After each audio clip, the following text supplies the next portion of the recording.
Hey, hi y'all. I'm Patricia. I'm a research and instruction librarian here at FAU. I call it tips and tricks because there's no one organizational way that will work for everybody. It's kind of, it's really individualized and person specific how you organize things. It's how your brain works.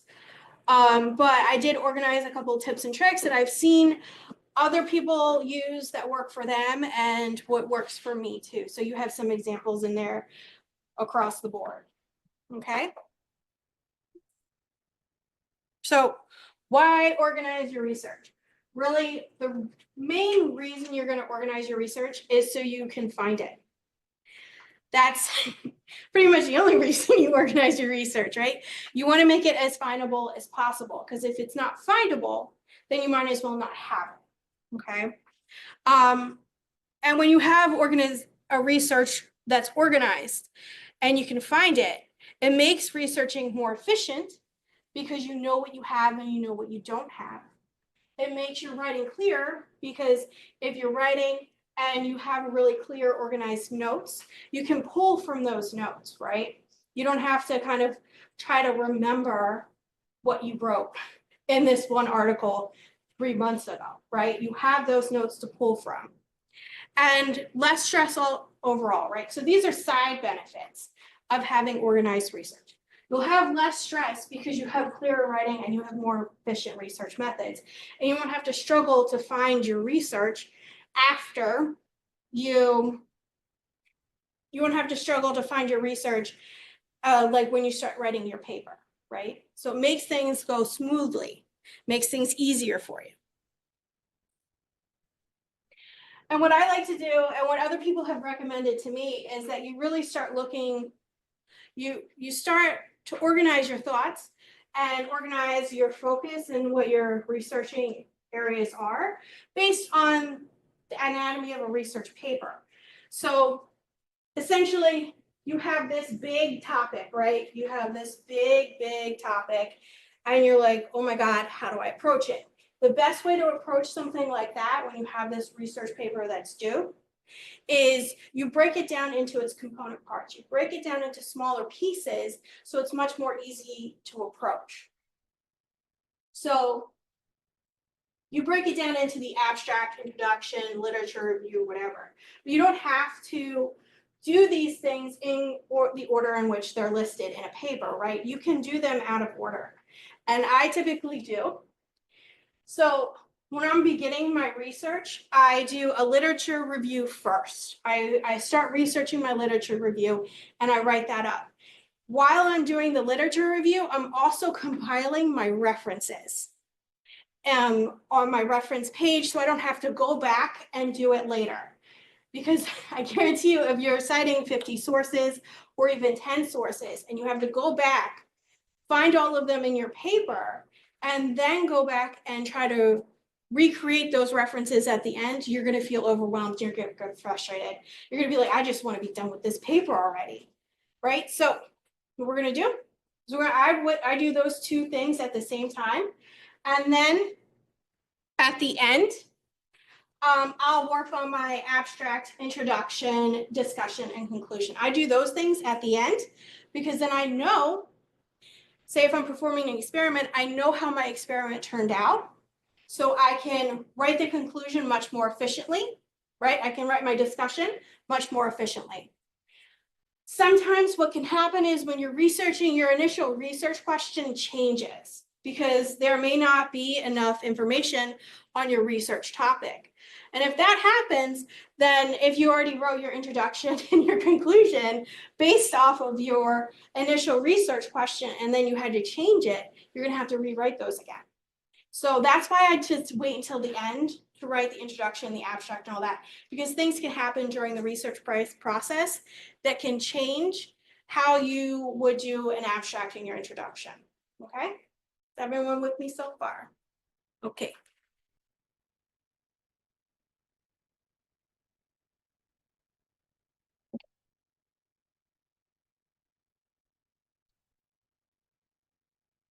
And what I highly recommend is when you're first beginning and you're not sure, what you want your research topic to be or what you want your paper topic to be, you start mapping it out. You start just jotting down ideas. And there's different ways to do that. There's mind mapping and concept mapping. What this does is it helps organize your thoughts. So before you even start researching and pulling papers and trying to organize those, your thoughts are organized. So it'll give you a better sense of control as you're coming into it. I can tell you, like, from graduate programs, what takes students the longest and what takes a lot of graduate students the longest to write their thesis is deciding on a topic. That's really hard because it's like your mind goes into a million different places and you want to try and jot those million different places down and see how all of those thoughts connect and where there's a gap. That takes a long time and it can be a very frustrating process. So the best way to do it is to organize it. Find a little bit more about the topic, jot that down, you know, makes your life much easier if your thoughts are organized.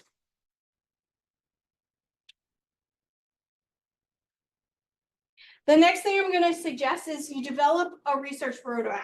So once you're sure what you want to do, once your research topic has been decided on, you're going to develop a roadmap. This is what I'm going to do on this day. And you can set short-term, it's after lunch, I'm sorry. You can set short-term goals. Saying like, oh, this week I'll start researching this. And by the second week, I'll have this done. So you can set short-term goals or you can set long-term goals. By the end of the semester, I'm going to have 4 research papers written. So you can kind of start to lay out a roadmap, plan your tasks, and start setting up that search strategy ahead of time. So you approach things so you're not overwhelmed, right? Essentially. I've gone off topic. Can I ask a question? Yes. You mentioned a literature review. What's a literature review? So a literature review is when you're researching the history of your topic, what other people have written on it. And so if I'm going to have a literature review, which typically right now as undergrads, I think all of your papers are literature reviews. But as you get into your graduate studies, a literature review is just going to be a component of an overall paper that you have to write.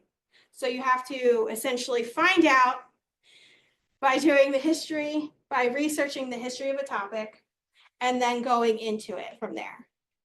And trying to find a research gap. A research gap is where it's where there hasn't been any research done yet, and it's an area that you can fill. That's the main goal for a lot of graduate students, a lot of PhD students, and a lot of professors when they're starting to write.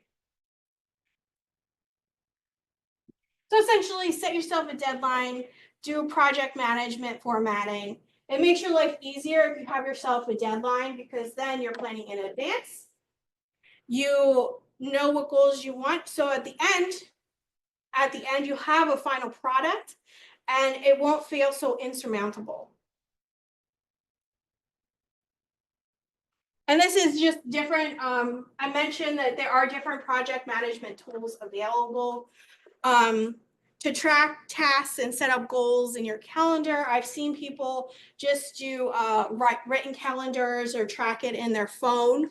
You can do that too. Whatever works best for you. There's a common theme throughout this workshop, and it's going to be whatever works best for you. Whatever works best for your thought processes, whatever works best for your time management, however you manage your time, try to fit it into that, right? And again, break down large goals into smaller, more cohesive steps so you won't feel as overwhelmed, right? When I was looking at this, when I realized I had to do a workshop, I panicked. I was like, oh my God, it's so big. I have to do so much research. But then I broke it down into different steps. I said, okay, what should my introduction look like? What do I want it to look like? What do I want to talk about? I did some basic research where I was like, okay, first, the first thing everybody needs to know is what are the component parts of a research paper? How do I structure my research?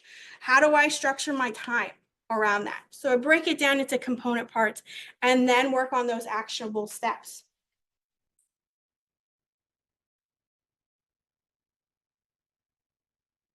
And really, it's going back to that time management. It's set regular goals and track your progress. Okay, I have this done. I have I have these 2 paragraphs done. I want to do a third one by the end of next week. So by the time your paper is due, you'll already have it all written. You won't have to worry about it. Now, as you get further into your careers, you'll notice that there are several reference management tools. We have a full workshop on it already. I highly recommend you check it out if you're interested. What a reference management tool is, it's a place where you can upload the articles that you're using in your research, and a really good reference management tool will sync across all of your devices. So Zotero, Mendeley, and Note, they all have similar features. They'll sync across so you can access your library. So if you're downloading your articles into Zotero or any of these reference management tools, you can pull them from wherever just by logging into your reference manager.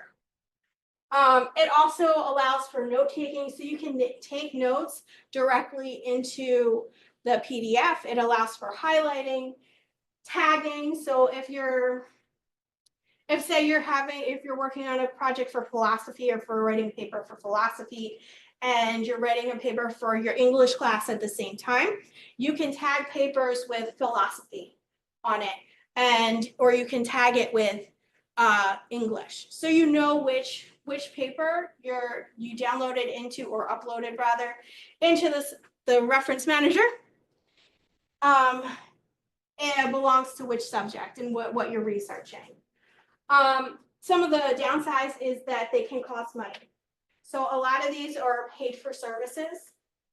And free services, if they are available, can lack a lot of the features that paid services have. So you may not have note taking if you have a free service. But they all do citation generation. That's kind of like the key of what they all have. And I will say that if you have a research topic you really like and you plan on continuing it to another institution or after you graduate here, don't link your account to your work or school account, because once you leave here, you'll lose access to those. So just be mindful of that. But of course, you don't need any fancy software or tools. Many databases offer citation generation already. Citations, annotations, all of that can be kept in a spreadsheet. That's actually what I do. I keep all of my research in a spreadsheet, and I'll show you what that looks like. Just make sure you're saving everything and you're backing up all of your files. Backing up is incredibly important. Now, the citation managers will back up all of your files automatically. It's part of the service, right? But if you're saving everything locally or onto your computer, you don't want to lose an entire semester's worth of work if you forget to back it up, right? So make sure you're backing things up either to the cloud, or I'll get it more into it, either to the cloud or to like a personal hard drive. Now, why are we going over note taking? It's not a class. We're going over note taking because it's kind of important when you're going through your research, right? So as you're reading through your papers and you're reading through articles for your research, you need to be able to take better notes for yourself. So say in a month's time, you can go back and understand what you're saying and why this article is important to your research at a later date. And it also, like if you have really good note taking, it allows you to skip the step of having to reread the article to find those important notes. If you put it in your own words, if you're saying, hey, this section of the article is important to my research. If you just put like if you take it out and you put it in your own words, why it's important and how it relates to your research, and you won't need to hunt through the article again to find it. It's right there in the notes, okay? So there's different note-taking methods. Some of these are geared more towards class, and some of them may be more helpful to you. Cornell, I think, is the most popular, and it's really key for understanding key ideas and relationships. But there's also mapping, which is really good for organizing your thoughts. And it's best for visualizing connected ideas and topics, right? Organizing your thoughts. There's the outline, the classic outline, where you're producing study guides and study questions. Charting, this is good for data collection. And then sentence, and that's when the sentence is when you're taking quick, simple notes, right? Why is this important? This is, and I have all of my references listed at the end. So if y'all are interested in the references that I use for this, you can let me know and I can send you a copy of the PDF or a PowerPoint. So you can have those links. But this is the reference I used for the note taking, and it does the pros and cons for each note-taking method.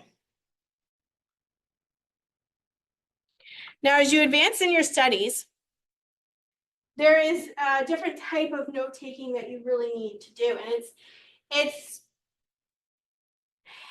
a little more advanced because it's more than just highlighting things. It's understanding where it's essentially creating a knowledge-based system, right? Or hold on, guys. I have to remember the exact word. Knowledge management system, okay? And it's when you're creating like a thesis or a PhD or a dissertation, right? And you have hundreds of references. And if you have these hundreds of references, then you're going to forget which ones are which and why it's important. So, or how they interrelate to each other. But if you have this knowledge management system in place, and I'll show you what mine looks like, you're able to connect ideas more quickly. You're able to search for ideas more quickly and more efficiently, especially within like this just avalanche of resources that you're using. Now I use a combination of Excel sheets, but you can use Google Sheets. I've seen people use Google Sheets. There are specific like note-taking systems that do a similar type of interconnected work. Some of them are Obsidian, Roam. I've seen people use OneNote effectively. And then really the point of all of it, what is the point of having this higher level of note-taking system?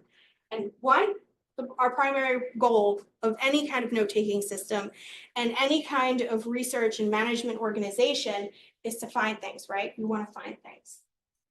But the principles of your note-taking system, which is what typically Roam and Obsidian, I think, are based on, or Zettelkasten method. And the three principles is to take notes in your own words. So you remember the thoughts, right? Because if you're just highlighting things, there's a couple of studies that have proven that if you're just highlighting things, you're going to forget. You're going to forget about it. You're going to forget the words. So try to use your own words, put them in full sentences, put this thought, put your ideas, what's important in the paper into full sentences. So you have context. And compile it as a complete thought. Again, so you have context, so you're not starting from zero every time you read a note. And then you're going to take those notes and you're going to you're going to capture those ideas that you've compiled from one paper, and you're going to capture it as an idea that is irreducible. That just means you have to put it in one single sentence. In a simple idea, and you want this idea to be related to the paper and how it relates to your work. I'll show you what it looks like. And then make it findable, right? So this is what mine looks like. Right now, I'm working on a paper. I'm the liaison coordinator. So recently I had to develop a mission, vision, value statement for the program. And what I'm doing is I'm doing background research on that and how it's utilized. I'm not going to get into it. How it's utilized at other universities, right? So I have the title of the paper that I'm looking at, and then I have my reference. So I don't have to recreate the reference if I'm using the title. And then in this section, it's where I'm going to use this in the paper. Because you're undergrads, right? Maybe you don't need this section, but you could use it.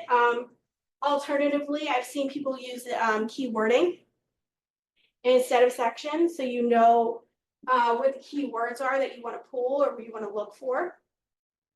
And then I have the notes I've taken from the paper. And then I have my key idea, which is one sentence. Remember, one sentence. And then at the very end, I have the critique of the paper, which, as you get into graduate school, you need to learn how to critique papers. It's so much fun. And then this is an example of the data gathering. So as part of this mission, vision, value statement I had to produce, I did surveys. I did essentially a qualitative method of research.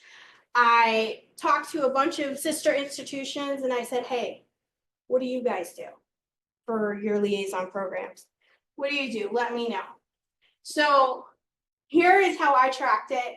Again, things how your brain works may be different from mine. So this may not be any use to you, but it may be useful. How I do it is I have the institution I was talking to, who I contacted, their email, if I sent an email or if I called them, and my notes from talking to them. And then I have a note in here saying oh, see blah, blah, blah folder for supplemental materials. So look at this folder in your hard drive to see what they're using and the materials that they gave you, and then who I got the response from. So if I need to follow up with them, I can always do so. I know who to talk to instead of having to contact 20 people initially, right? Okay, so now we're getting into the good part, and it's how to create essentially a filing system on your computer. Now we're going beyond thoughts, right? We're now going into the physical and the digital.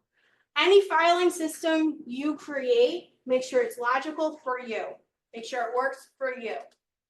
And make sure when you're working on it, if you have papers that you printed out and you have papers that are digital, make sure you're using the same filing system that you have for your digital, that you have for your physical filing system. So make sure everything is consistent, okay?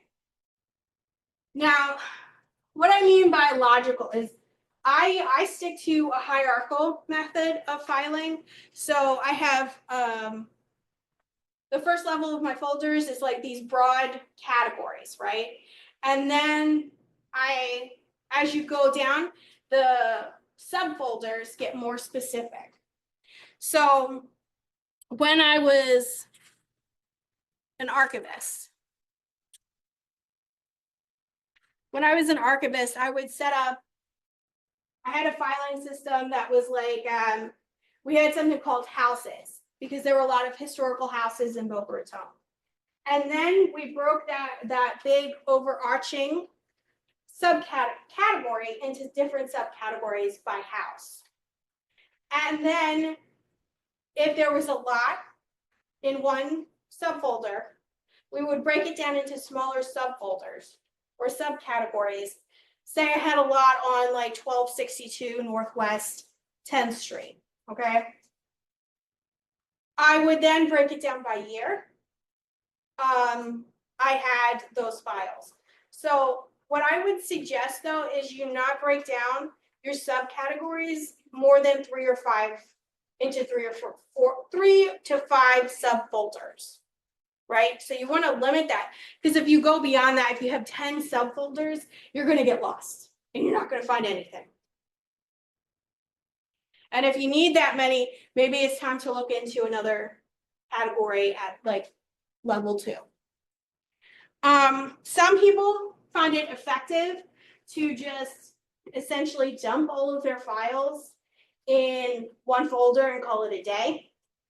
I don't recommend that, but it works for some people. It won't work for me. I won't be able to find anything in there, but it might work for you. Another way people do it, a third possible way is to just put things where there's room. This typically works for a physical space, but you can do it in a digital space. Like, hey, if we have room in this subcategory, why don't we just throw it in there? It works in there. You may never find it again. Ultimately, do what's best for you. Remember that. Do what works best for your mind and how you find things, right? So a lot of this is trial and error. Some of it isn't. Some of it is you already know based on what you have done previously.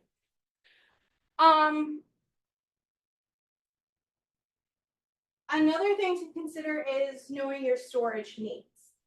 How much space are you going to need either physically or digitally? This is important because, as you know, in a lot of subscription services, it's based on the amount of storage you're using. So your reference management tools, your note-taking tools, none of that is different. They all depend on how much storage you're going to need. Cloud-based, Google, all of that fun stuff, OneDrive, all of it is based on how much storage you need. I think I have a terabyte of storage in my OneDrive because I'm part of the plan. Terabyte's a lot. I probably won't ever use that much in my life, but you may need it. Who knows? Also, though, like another option if you don't want to do a subscription service, because remember those things can go out, right? Didn't we just recently have a really huge internet outage, right? You don't want to be a victim of that. When I worked at an archive, we backed everything up on personal hard drives. Personal hard drives are great, but they lack one advantage that a lot of cloud-based systems have. And that advantage is cloud-based systems back up automatically. So you don't have to set up a backup schedule. Whereas a personal hard drive, you have to set up a backup schedule. Now I can tell you a story where when I was a youngin', as an archivist, I was responsible for backing up our database weekly. I maybe forgot to do it a couple of times, and the database crashed on us. Crashed. And they were like, well, do you have your file backup system? And I said, what? They're like, yeah, do you have your file backup? Because the one that's reading here was from 3 months ago. Now that's 3 months worth of cataloging and work we would have lost had I not found a backup system I did 2 weeks previous. So instead of losing 3 months worth of work, we only lost 2 weeks. And I wasn't fired, thank God. But it was a lesson learned, right? So make sure you're backing up your files. If you're doing a portable hard drive, make sure you're setting up a system where you remember to back up your files frequently, either weekly or bi-weekly. So if something happens, just if something happens, you won't lose everything. Okay? I'm very passionate about the backing up your files. Just make sure, and redundancy is important. Have 2 file systems backed up. If you use the cloud, then use a personal hard drive, because you don't want to lose an entire semester's worth of work. Now, to be more specific about your categories and subcategories, and these are just the logistics, is not the best way to organize anything. But logistically, you want to be consistent with how you organize your things, right? Have categories, have subcategories, have a naming convention that you use consistently. If you start categorizing your stuff and then you drop it off, that's not going to help you. So make sure that you are being consistent about keeping everything organized. That's the most important thing. Consistency is key here, guys. Use descriptive titles. Andrew 101 term paper draft 4. I know exactly what I'm looking at, right? I have title of my class, the title of the paper, and then what draft I'm on. Now I can do draft final, and I've had to do draft final 4, draft final 5. So just when you do a final, make sure it's actually the final. So make sure when you're labeling things, either your categories or your documents or your files, make sure they're labeled so you understand the title.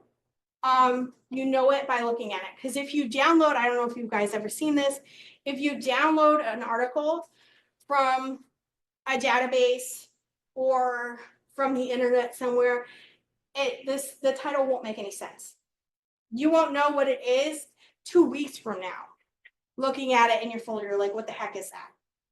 So make sure you know what you're looking at.